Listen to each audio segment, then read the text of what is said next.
And I think mixing genres is honestly the key to modern storytelling right now, right? Like up until the 70s, films were generally one genre. There was the Western, there was the horror, there was the thriller. And then Star Wars came around and put, five genres together, and that blew people away.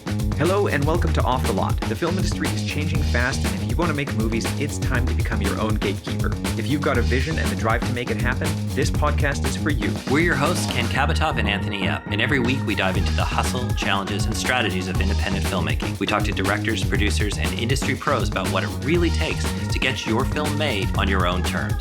Let's dive in. Anthony, hello, how are you? I'm excellent. How are you doing, Ken? How are you handling things now that you're right in the middle of prep? Yeah, things are crazy, but like in a good way, in a very, very good way. And surprisingly, I'm still managing to get sleep, which I didn't really expect, but I slept well last night, and that's probably just because we have such a great team and a lot of things are getting done and I don't have to worry too much. It's been good. Fantastic. We'll get into it. And now I have some exciting questions to ask you. I just saw that a press release came out earlier this week for the movie that you produced called Blue Box. What can you tell us about that? Well, yeah, we just got our first press release, which kind of is funny because we've been on this sort of cone of silence for the last few months of what we could and couldn't talk about with regards to the project. So it's nice to get something out there that now we can actually say, yes, look, we worked on this thing last year.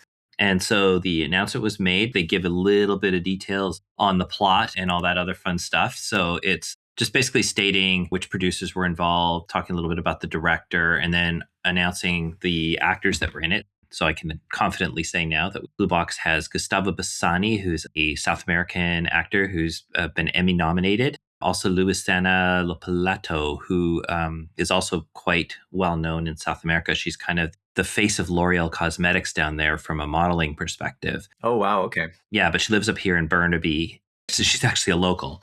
Did she work as a local? Yeah. Wow, that's great. She's Argentinian descent, but she lives up here now. She's married to Michael Bublé. Oh, okay.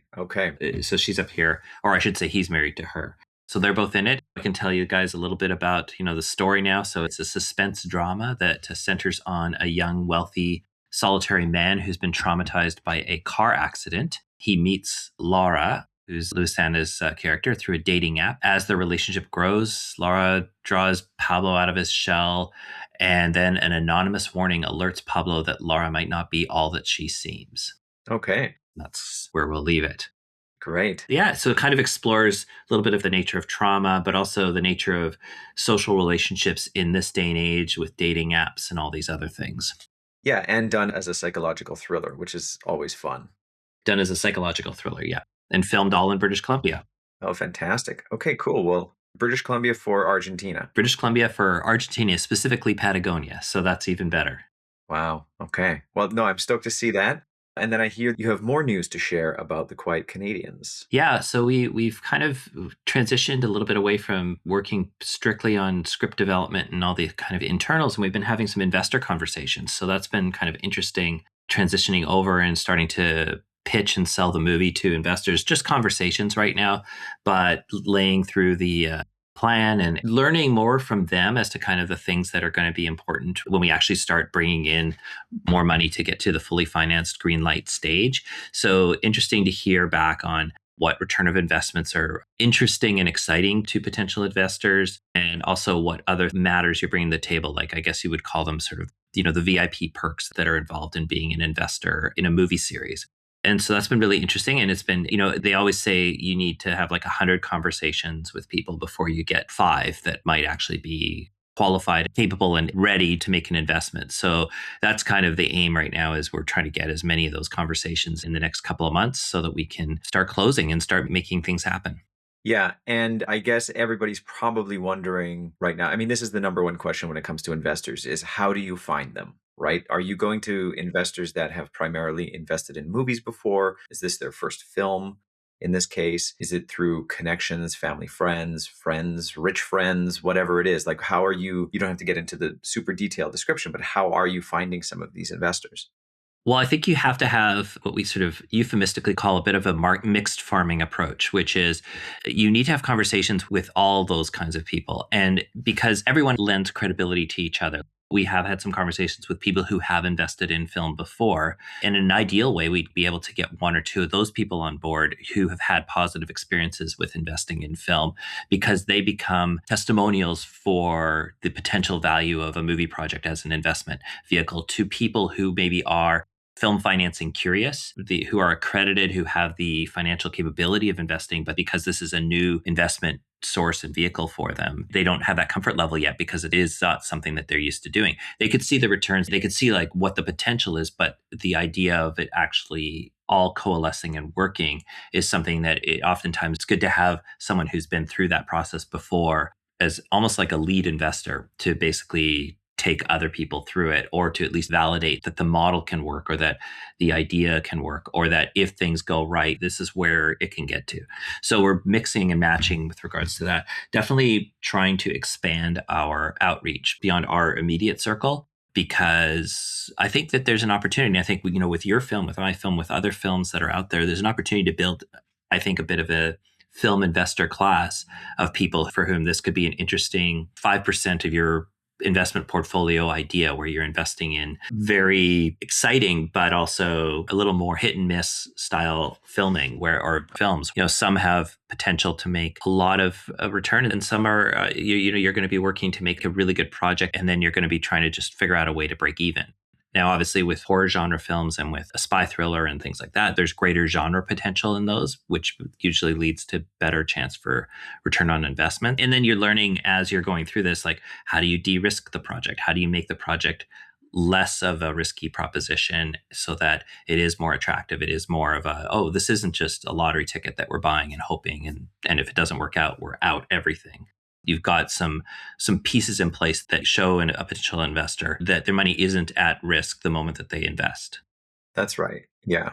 There's potential, there's recoupment strategies in place for how that money is going to come back. Yeah, there are multiple ways to put this together, obviously, and whether that's entirely through private equity, using a little bit of soft money through government financing, if that's available to you wherever you are. But it is a very tricky thing. And I think, like, just going back to the genre of it all, right now, I don't know how you can make an indie drama that can make its money back. Unless you make the movie for like $250,000, and you hopefully can sell it for 500 or something like that around the world. I just think genre is selling. It's an easier sell.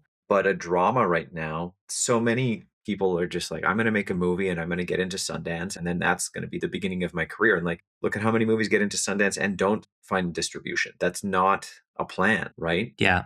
And especially because you're counting on a market that you don't know about 2 years from now. For example, Sundance this year could be a big buyer frenzy, if you will, for people. I'm not saying it is, but I'm just saying it's happening, Yeah.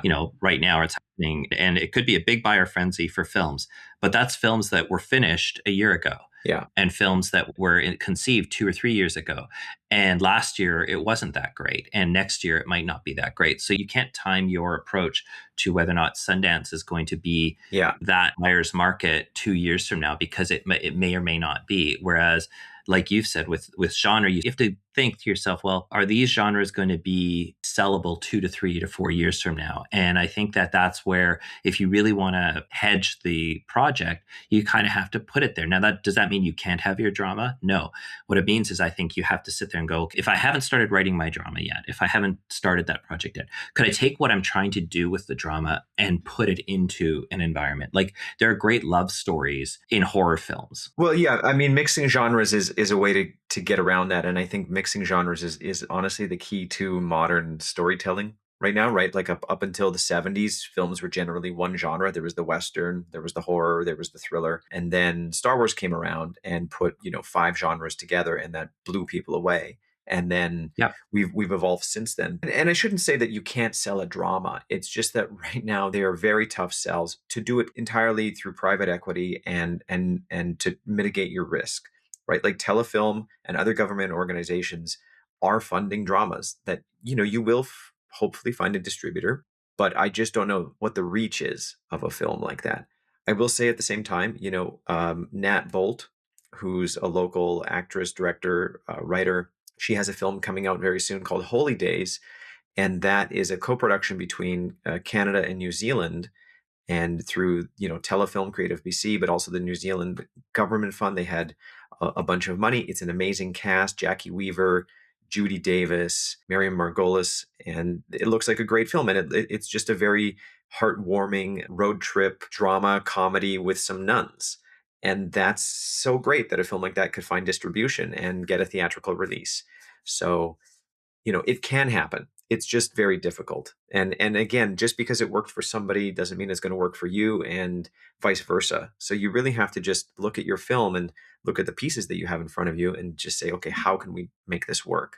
And even what I'm doing with Remnant may not work for everybody else. Yeah. Well, but also, I think you hit it is that in not just international partnerships, but I think it's good to, whatever the genre you're in, if you haven't explored that genre before, you haven't sold a film in that genre before, you can still go for it. But what I would definitely do is look for a partner who has.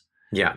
Look for someone who has gone in there before. I know lots of really great producing folks out there who deal in the sort of like the more telefilmy, artsy, developed kind of films who are very successful at getting them financed. But they live in that genre, not even the genre, they live in that world and they know how to do it. They know how to put those pieces together. Yeah. So if someone came to me with a film like that, I'm not necessarily in that great position to put that forward, but I know people who are. And I think that what I would consider is going, okay, so who are those people? And then talk to them and see if they'll come on board and help you, because they can help navigate that aspect of things.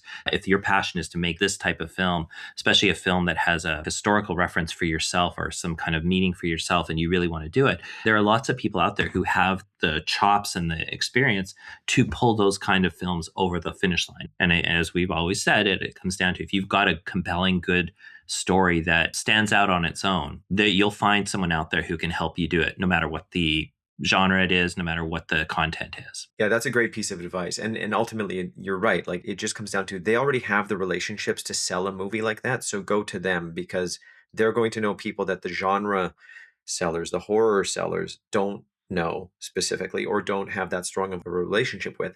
So yeah, that's a great idea. Look to the movies that have already been made and found distribution, if they're like yours, and reach out to those people. Right. And speaking of distribution, then, for Quiet Canadians, are you thinking ahead right now in terms of distribution and contacting distributors or reaching out to them at this point? Yes, we have reached out to distributors and we've had multiple different conversations, especially as the project has evolved. So, like, I would say in the last year and a half, we've been going back and forth with a couple of different places, a couple of different people that we've met just throughout the year. We've been connected through. And they've come back to us mostly with what they're looking for. The genre and so on are in their wheelhouse, but they're asking for different pieces for us to put into place, and then leaving it to us to make those decisions about whether or not we want to take our film down this road or down that road. It was interesting because, like, 2 or 3 or 4 years ago, even just the idea of making a film about a Canadian spy was probably a non-seller at that time. Whereas definitely with the geopolitics the way they are these days,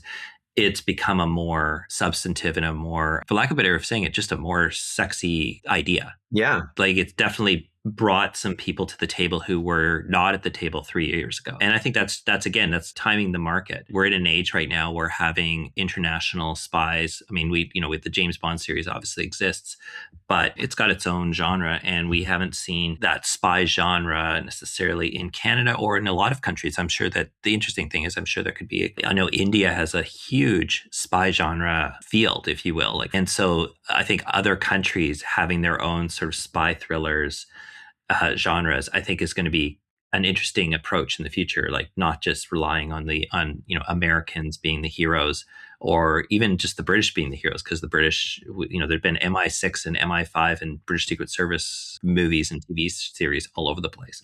So I think this is an expanding genre, and I'm happy that with us, we're kind of taking a lead in bringing a little bit more of that Canadian flair to it. That's great. Especially now. Yeah. Okay. Super exciting. Well, we'll have to keep tabs on that then as you keep moving forward. We'll keep tabs, but let's go to the business at hand here. Just let me set the table here a little bit. We're finishing up week 2 of hard prep. That's right. As of the day of this recording, you go to camera, not this coming week, but the week after, the Tuesday of the week after. So obviously, that means this week has been a huge week for you, I'm sure. Take me through it. What has the week been like? Yeah. What have your days been like? Let's start there, and I'll ask some follow-ups. No, great. Well, so you're right. This is week 2 of prep, and this week is really all about the devil's in the details, right? So you spend months and months setting all of these things up and figuring out the big picture of it all in terms of every single department.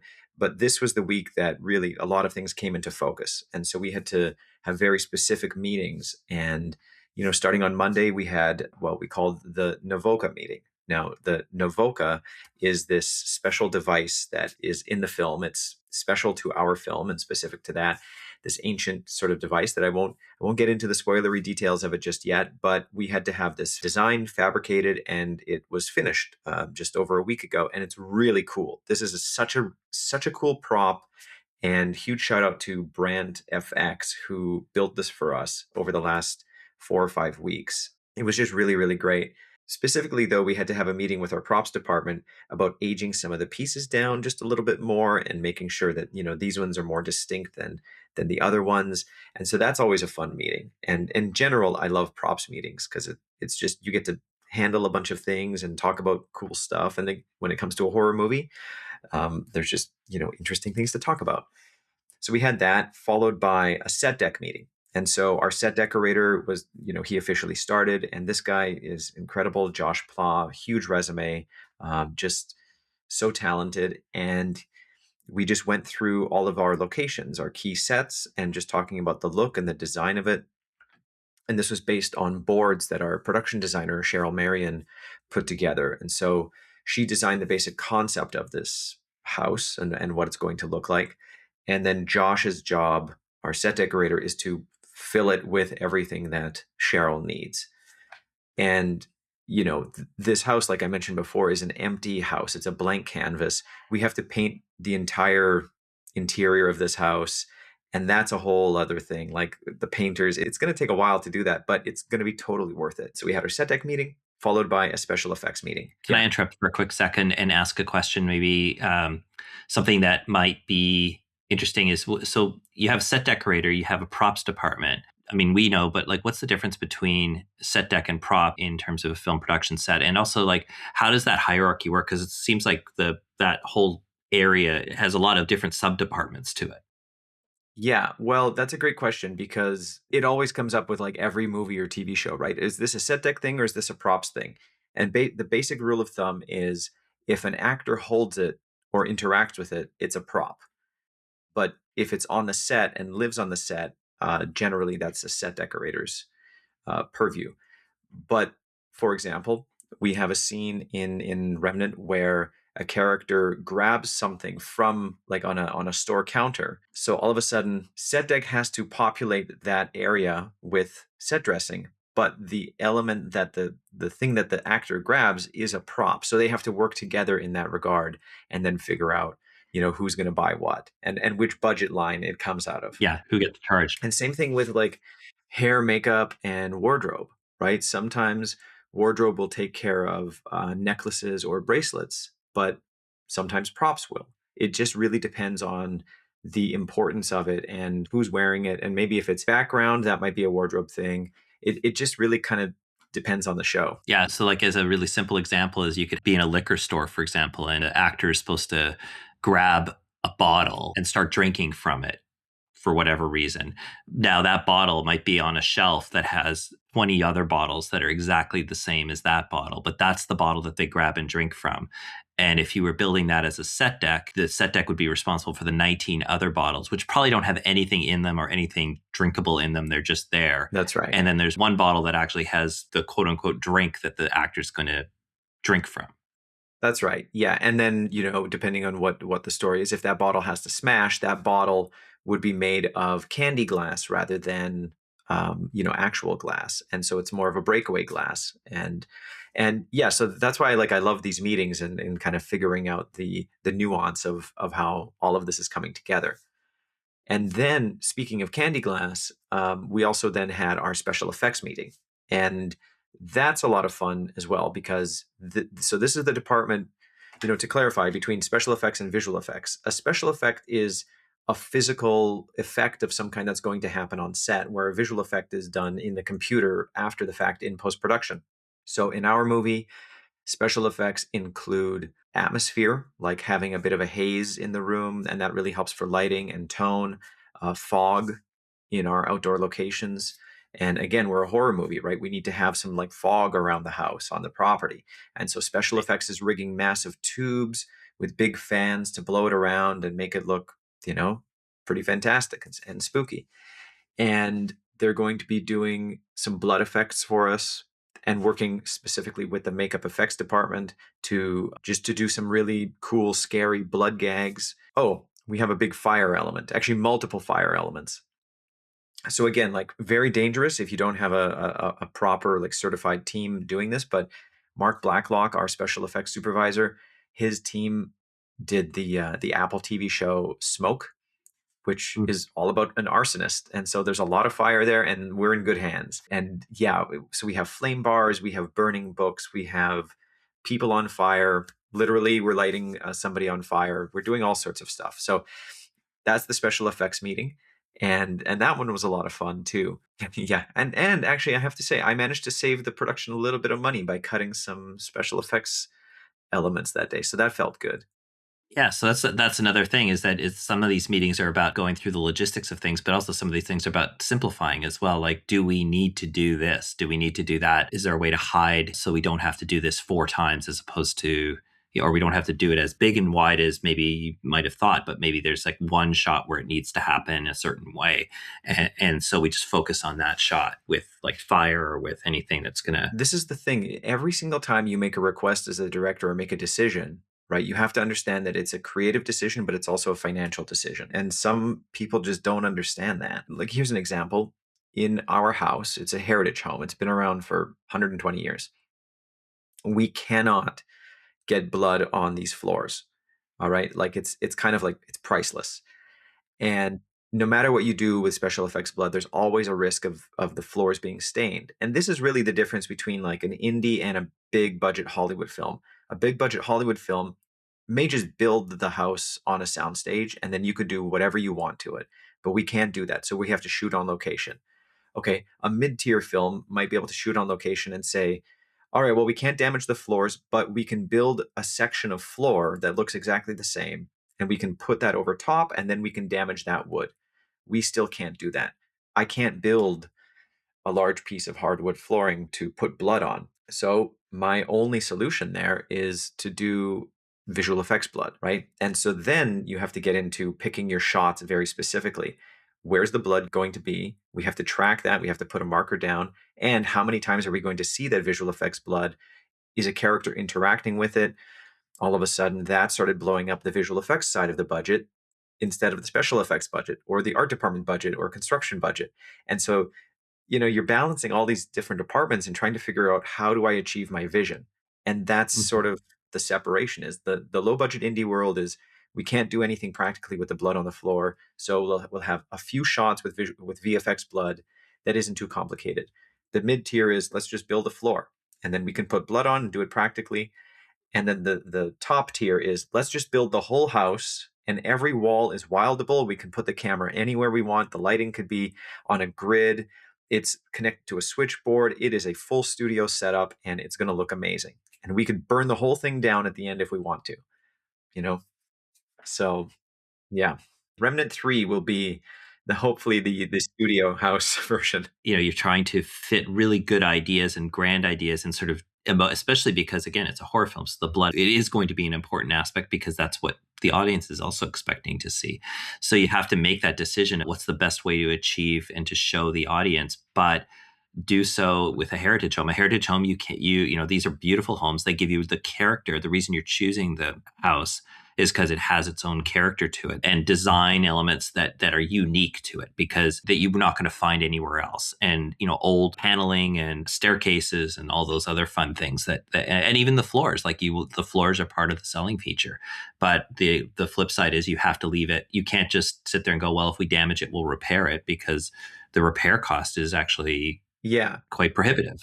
We're not even allowed to drill into the walls. We can only drill into already existing drill holes, Oh, wow. right? So that's how we have to take care of this place. And so we're painting it and we're putting wallpaper up and we're hanging picture frames on the walls. And so we have to be very, very careful about all of that stuff. And we're painting it and then we have to repaint it at the end back to the color that it is currently.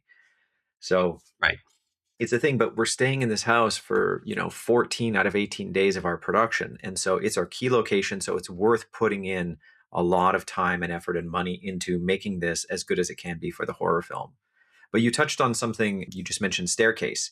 So one of the really cool things that we did this week as well was a stunt scout to the house. And our stunt coordinator is awesome, just top shelf Vancouver stunt coordinator. His name is John Kralt.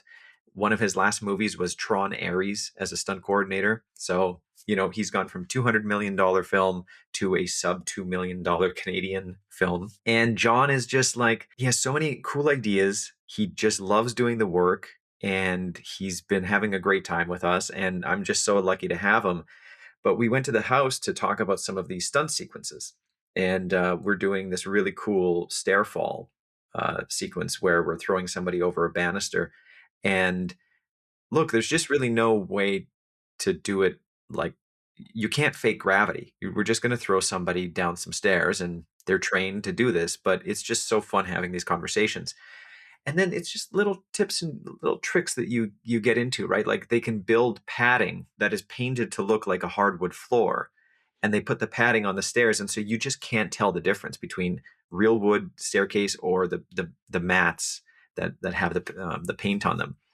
And so it's fun to have those conversations as well. And we went around the house doing the stair fall, some other wire pulls. Yeah, it's going to be really cool. Yeah, and the interesting thing there, of course, is that these are obviously decisions that you have to make kind of now. Like, you kind of have to make shot selections at this moment, Yeah, with very specific ones with regards to stunts and special effects. Because while many times you can get into a scene and you can just say, okay, let's block the scene on the day and we'll figure out movement and all that. We'll figure out, we might have some ideas of shots we want to get, but we don't necessarily need to have them all dialed in.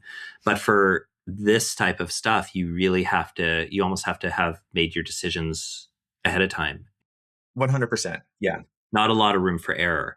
It's not like you can pick another stairwell to throw them down, and your camera angle, in order for it to work, it's going to have to be at a very specific spot. It can't just be decided upon.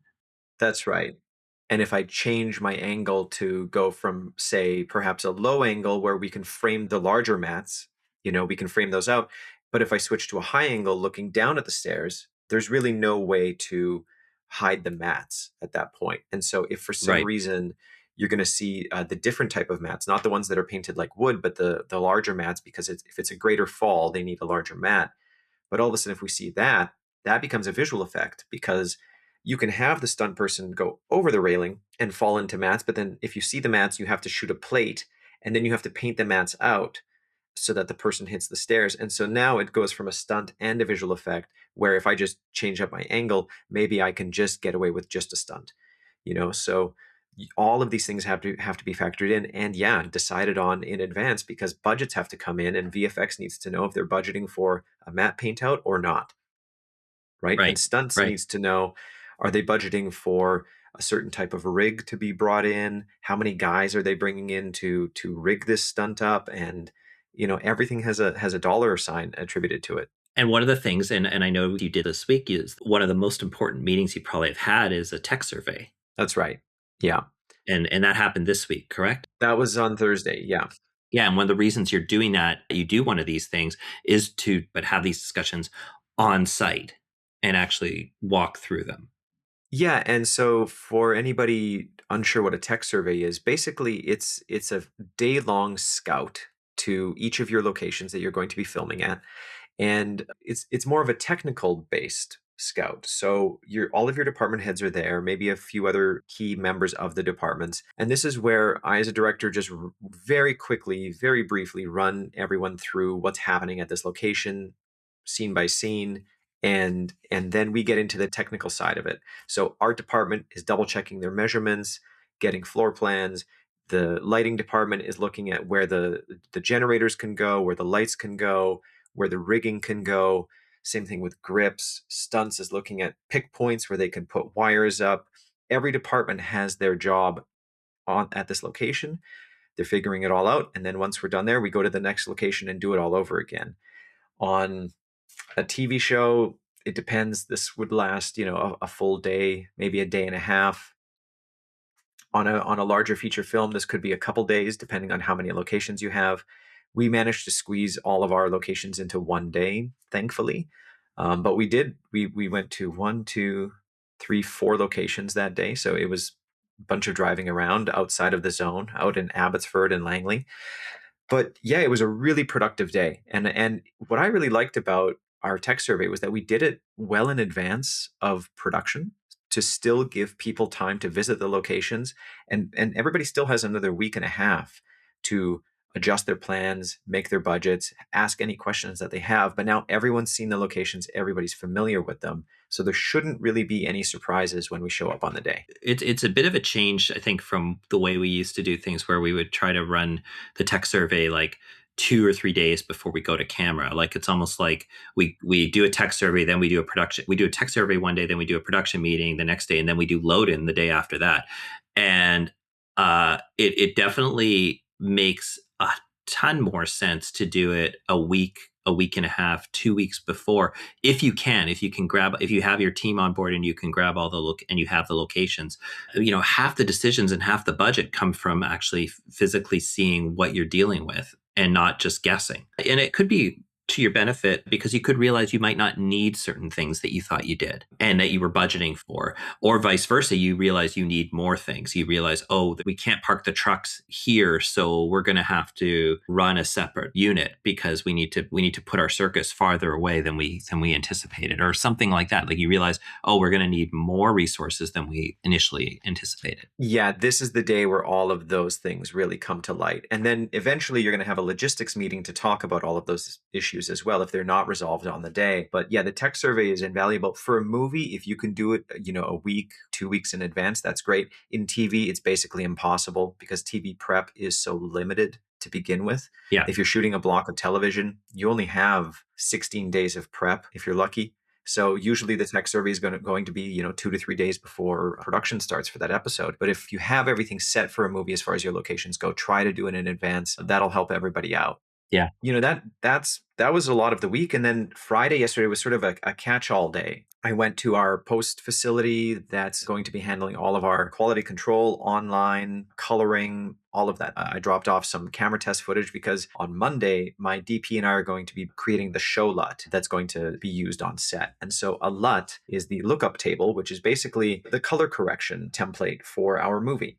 We're going to go in and work with our colorist to design the look of the movie. And that way, when we're on set, we have the LUT on screen, and then we can actually see what the movie's going to look like when it's finished, rather than just shooting with a blank 709 that's just like, oh yeah, here's an image that's not the super low contrast raw picture that is coming out of the camera. But instead, we're going to have something that's going to look relatively close to how the finished movie should look, so we can know, is the lighting in the scene proper, and our DP can adjust accordingly. Yeah, and it saves you time in post production because it's sort of like, where do you spend your money? You can spend your money here, you can spend your money here. It's always a preference, I think, for everybody to get as much of the hard work done on set rather than waiting for post production to hopefully fix those things. Which it's not that you can't fix. If the lighting, if it wasn't perfect, you can't make adjustments. Oh, for sure. But you want to get that. It's the same thing with sound, right? Like you want to capture the best sound you can while you're filming, because it's just so much easier than doing it in post-production. And post-production can cost you more money, and you have to get all the actors back to do their voices again and so on. And that doesn't mean you're not going to do some of that, but the less you need to do, the better. Well, that's a really good point. And that's one of the things that I'm still struggling with right now as we head into week 3 is this sound question, because in the finale of this movie, I want a lot of special effects elements to be taking place. I want furniture rumbling. I want wind. I want lights flickering, and wind and motors on the furniture to make them shake. Well, those are really loud. And it's going to smash all of my actors' dialogue in that sequence if they're in the room. Right. And so now the question for me is, how do I shoot that with clean audio? And I don't know yet. One way to do it is that we do all of the special effects elements in the wide shots. And then, in the coverage, we maybe tone some of that down, or maybe don't have the furniture shake, but the fans are still going to be extremely loud. You can't go from a wide shot where everything is gusty and flickering to just a close-up where nothing's happening to their hair. That wouldn't work either, continuity-wise. One other option is we could just do the scene clean and get wild lines and then put those lines over top. But then you're looking at performance differences. It may not sync up properly. properly. That's sort of my week 3 question, is how are we going to do that sequence? Because I like, and this is all stemming from me hating ADR. I despise ADR. I don't want to do ADR. I don't want to put my actors through ADR. The performances are never as good doing it, 3 months later in a post-production facility. So I want the clean audio from set, but I may have to make some sacrifices to get it. Well, let me maybe suggest that when we do musicals and stuff like that, you do sort of 3 different versions of it. And one is with the background, with the track playing so that the actors can lip sync, so that the performance is there. And then you do a secondary one where you do it without it, but in the ears. So they're hearing it and then they're able to hit it. That way you can mix and match between the two depending on what the shot is. Doing the wild line with no tech going off while they're still in the moment, because they'll have some memory of how they did it, so they can at least get close there. And then you get that completely clean at the end of the take. So you've done it 3 different ways, and now you stitch it together the best way. Because you're going to have to pull all the sound of the room out during the rubbling and stuff. You can't use that take for sound. That's right. Other than as a guide track. And we did this with 13 Miles. I mean, this is super on the cheap, but I mean, we did it where after every scene was done, especially because we were filming in a bakery where like there were hums and all these other things that we just couldn't control. And every time an actor walked by something, it would like play this hum. And we just pulled the actors out right after the scene was over. And we did the entire thing wildline in the cleanest possible place possible. And in post-production, I mean, no, you can't tell the difference. Yeah, no, I think that's a great idea. That's sort of where I was leaning, was we'll do the scene with the special effects, get everybody in the moment, and then the next one more take without any effects and just get them to act the same way and hopefully maintain that energy. At least that will be very, very close, if not spot on.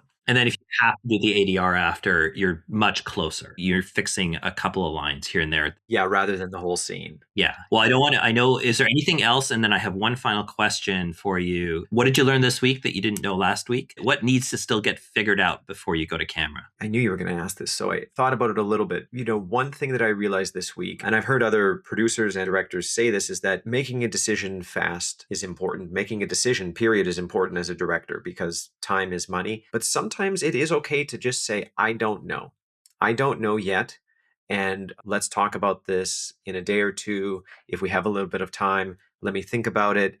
Let's just see how other things fall into place first before maybe making that decision. And so not everything needs an answer right away. Everything does need an answer. And, look, fast is good, but good is better than fast. And so make sure that you are giving the right information to your department heads. And sometimes it's okay to just say, I don't know right now. Let me get back to you on that. That's great. Yeah. And I think you can say that without sounding like you're not ready, like without sounding like you're not prepared. You have thought about the movie. I mean, you've got the movie in your head. You've had it for years. But when a specific department comes to you, they're thinking about very specific things that are areas that are really important, but might just be something that you hadn't quite considered yet, and also might have been adjusted based on where you're at, because sometimes the location has caused you to need to come up with a different solution than you had originally anticipated, and you just haven't come up with that solution yet. That's right. And that happened in our movie. One set was an apartment, then it became an apartment lobby, and now it's like a law firm lobby. So, right.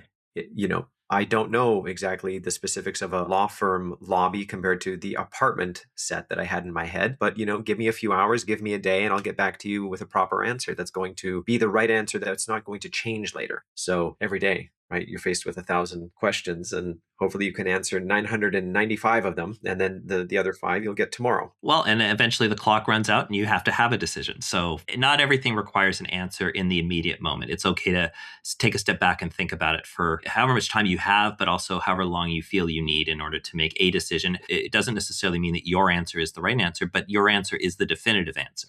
Because it's your movie. It's ultimately, in the end, your movie. So the answer has to be something that you feel good about. That's right. Great. Well, I know you have another meeting to go to, so we'll touch base again next week on the last week of prep. Yes. As you go to camera. Yeah, it's exciting. You're going to catch me at the end of week 3, right before we go to camera, and then we will continue this through production. And so we can get into all of the production details at that point. So it should be a lot of fun. What do we have to look forward to next week?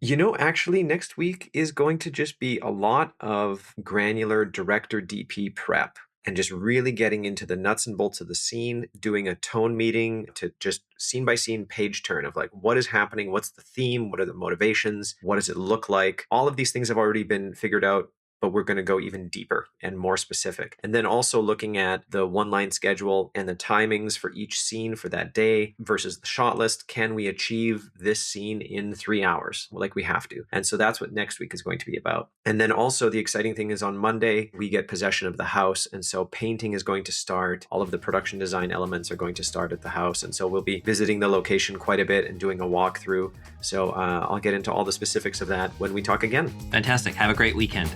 Okay, so that's it for this week's episode of Off the Lot. We want to hear from you. If there are any topics you want covered or any questions you'd like answered, please email us at podcast.offthelot@gmail.com. You can also find us on Instagram and YouTube. Our handles are in the show notes. Be sure to like, follow, and subscribe. And share this with your friends. See you next week.